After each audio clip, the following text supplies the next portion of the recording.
नमस्कार दोस्तों, मैं जितेंद्र वर्मा, वरिष्ठ अध्यापक संस्कृत। आज आपके समक्ष संस्कृत विषय में वर्णमाला का चैप्टर लेके प्रस्तुत हुआ हूँ। वर्णमाला मैसूर सूत्र के आधार पर वर्णमाला। मैसूर सूत्र क्या है? भगवान जो शिव है उनके डमरू से निकली हुई ध्वनि को हम मैसूर सूत्र के नाम से जानते हैं। मैसूर सूत्र की संख्या 14 है, जो इस प्रकार है।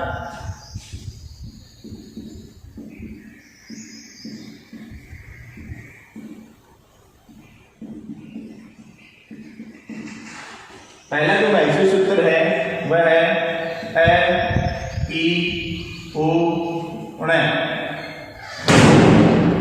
री ली। ये दूसरा है एओम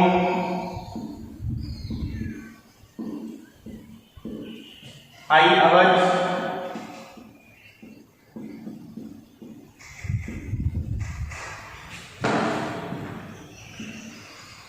अयवरट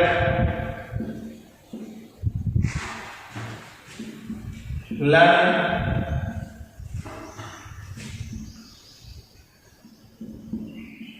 यमगणनम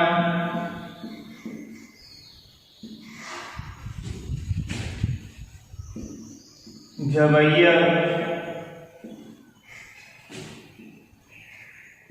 घड़दस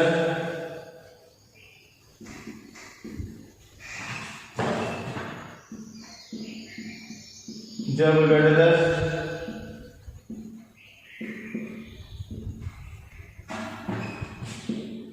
खप छ ठ थ चटतव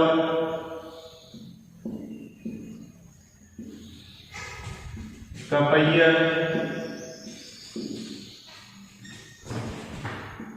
श्य श स र और हल। ये 14 मैसूर सूत्र है।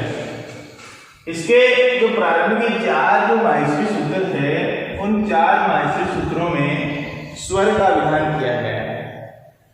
स्वर ए ई उ री ली ए ओ आई औ। ये जो स्वर है, इन स्वरों का विधान किया गया है। स्वरों की संख्या मैसूर सूत्र के आधार पर 9 होती है।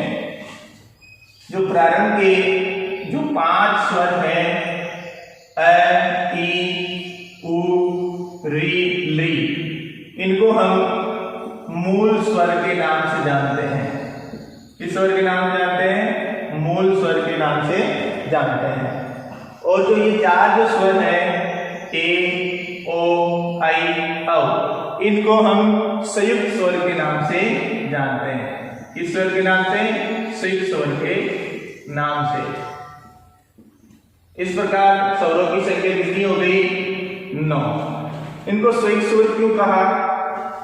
देखिए, अ और ई मिलकर के ए बनता है, अ और उ मिलकर के ओ बनता है, ए और ए मिलकर के आई बनता है, ए और ओ मिलकर के औ बनता है। इसलिए इनको संयुक्त स्वर की संख्या दी गई। और संयुक्त स्वर की संख्या कितनी होती है? 4। आपको एग्जाम में पूछे कि मूल स्वर कितने होते हैं, तो आपके बताना है 5 होते हैं, ए ई उ री ली। और संयुक्त स्वर की संख्या पूछे तो आपको कितनी बतानी है? 4 बतानी है, ए ओ आई औ, जो इस प्रकार से बनते हैं। इसका आप स्क्रीनशॉट ले लीजिए, मैं इसको मिटाता हूं। अब देखिए व्यंजन। स्वरों की संख्या 9 हो गई। मैसूर सूत्र के आधार पर स्वरों की संख्या कितनी होती है? 9। व्यंजन। व्यंजन वर्ण है य व र ल, य व र ल। इन जो 4 वर्ण हैं, इन चारों वर्णों को हम अंतस्थ वर्ण कहते हैं। कौन से वर्ण कहते हैं? अंतस्थ वर्ण कहते हैं। य म ग ण न, ये जो 5 वर्ण है आपने प्रथम क्लास में पढ़ा होगा, उसमें जो ये वर्ग के 5 वर्ण है य म ग र न, ये वर्ग के 5 अक्षर है। वर्ग का 5वां अक्षर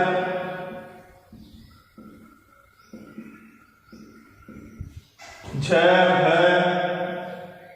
घ ढ ढ, ये वर्ग के कौन से अक्षर हैं? चौथे अक्षर है। ज ब ग ड द, ये वर्ग के तीसरे अक्षर है। कौन से अक्षर है? तीसरे अक्षर है। ख भ छ ठ थ, ये वर्ग के कौन से अक्षर है? दूसरे अक्षर है। और ये च ट त क प, ये जो वर्ग के पहले अक्षर हैं। इस प्रकार देखिए 5 5 5 5 5 25, अर्थात इन वर्णों की संख्या कितनी होगी? 25। 4 हो गए, कौन से? 1 2 3 4, ये अंतस्वर्ण हो गए। और श स और ह, ये जो 4 है वो कौन से वर्ण हो गए? ऊष्म वर्ण हो गए। कौन से वर्ण हो गए? ऊष्म वर्ण। ठीक है, ये ऊष्म वर्ण है। इस प्रकार कह सकते हैं कि महिषी सूत्र के आधार पर वर्णमाला वर्णों की संख्या कितनी होती है? तो 25 तो ये हो गए, 4 ये, 25 से 4 29, 29 से 4 33। इस प्रकार व्यंजन वर्णों की संख्या कितनी हो गई? 33। व्यंजन वर्णों की संख्या कितनी हो गई? 33।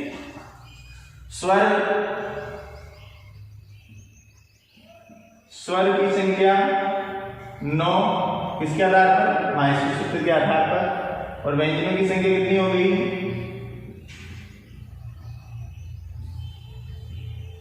33। कुल मिलाकर कितने हो गए? 42। अर्थात महिषी सूत्र के आधार पर वर्णों की संख्या कितनी होती है? 42। अब इसका आप स्क्रीनशॉट ले सकते हो। मैं इसको मिटाता हूं।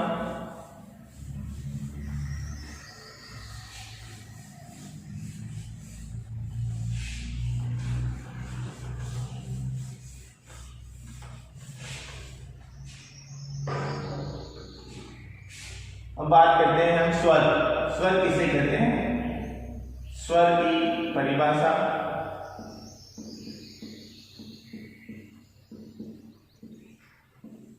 स्वर की परिभाषा है स्वयं राजन्ते इति स्वरः, अर्थात जो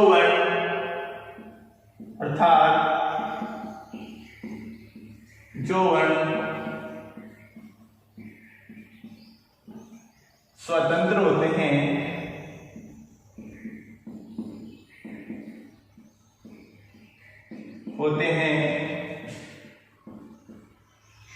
या स्वयं पर आश्रित होते हैं,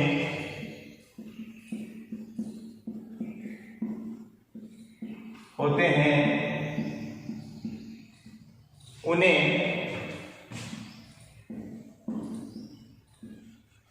स्वर कहा जाता है।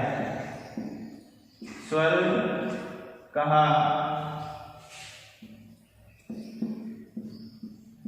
जाता है। स्वर क्या है? अभी मैंने आपको बताया था स्वरों की संख्या 9 होती है। वह वर्ण जो स्वयं पर आश्रित होते हैं और स्वतंत्र होते हैं वह स्वर कहलाते हैं। जैसे कि अ का उच्चारण करते हैं तो किसी दूसरी ध्वनि का इसको सहयोग नहीं चाहिए, साथ नहीं चाहिए, केवल अ का उच्चारण स्वयं में अकेले में होता है। अ, ई, उ, री, ली, ए, ओ, ऐ, औ। इस प्रकार क्या हुआ? स्वर कहलाए। अर्थात स्वरों की संख्या कितनी होती है? कुल स्वर 9 व्यंजन। व्यंजन की परिभाषा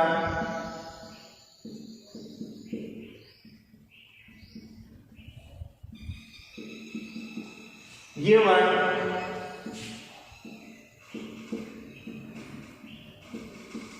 परतंत्र होते हैं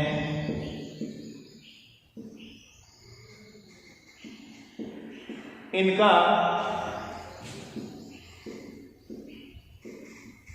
अपने आप में कोई अस्तित्व नहीं होता है।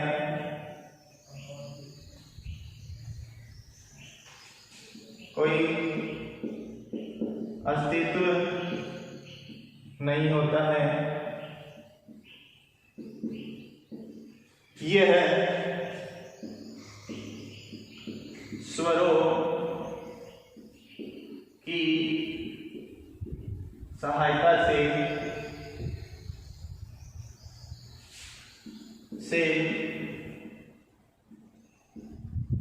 उच्चारित होते हैं। इसलिए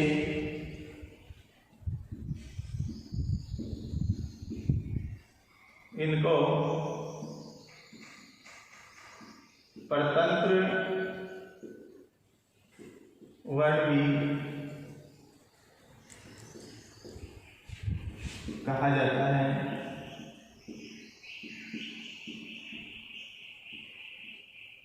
व्यंजनों की संख्या मैंने अभी बताई थी आपको, कितनी होती है माहेश्वरी सूत्र के आधार पर। कुल व्यंजन